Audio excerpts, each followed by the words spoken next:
Guys and welcome back to my new mini blog. তো আমি আগের পার্টে বলেছিলাম যে আমরা ঘুরতে যাবো, কিন্তু কোথায় যাবো বলিনি। আমরা কোথায় যাচ্ছি?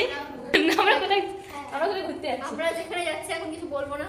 এখন বলবো না, সারপ্রাইজ এসেছি আমাদের বাড়ি, কারণ আমাদের বেরোতে হবে 3টের সময়। আর আমরা এখন মজা করবো।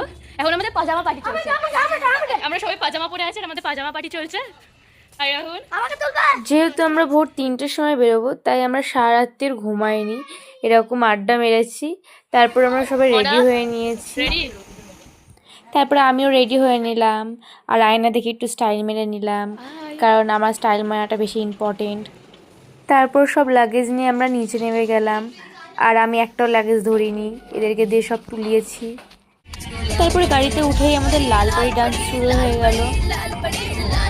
আকাশটা এত সুন্দর দেখতে লাগছিল, হালকা হালকা আলো বেরিয়েছিল, আর ডান্স করতে করতে আমাদের ব্যাটারিও লো হয়ে গেল।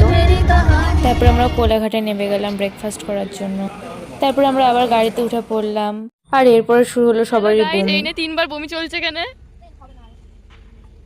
তারপর আমরা ফাইনালি পৌঁছে গেলাম দীঘায়, আর আমি ফার্স্ট টাইম এসেছিলাম, তাই আমি বেশি এক্সাইটেড ছিলাম।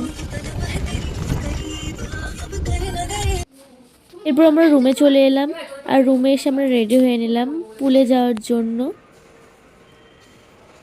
ওরা আমরা পুলে গিয়ে অনেক মজা করলাম, আর অনেক ফটো তুললাম, অনেক ভিডিও করলাম।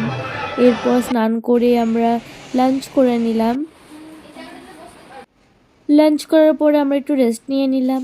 তারপর আমরা বিকেলবেলা রেডি হয়ে বেরিয়ে গেলাম বিচে যাওয়ার জন্য। আর আমি এখনও পর্যন্ত সমুদ্র দেখিনি, তাই আমি একটু বেশি এক্সাইটেড আছি। আর বিচের সামনে পৌঁছে এরা আমাকে ফোন ধরিয়ে দিল, আর ক্যামেরার সামনে স্টাইল মারতে লাগলো। আর এদের দেখে আমিও বললাম তোমরাও ক্যামেরাটা ধরো, আমিও একটু স্টাইল মেরে নিই, কারণ আমার স্টাইল মারাটা একটু বেশি ইম্পর্টেন্ট। আর আমি ফাইনালি সমুদ্র দেখে নিলাম।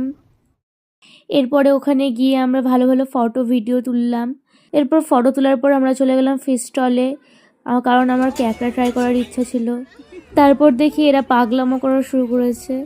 আর আমরা কি কি করলাম এটা আমি বলবো আমার থার্ড পার্টে। ততক্ষণের জন্য বাই বাই।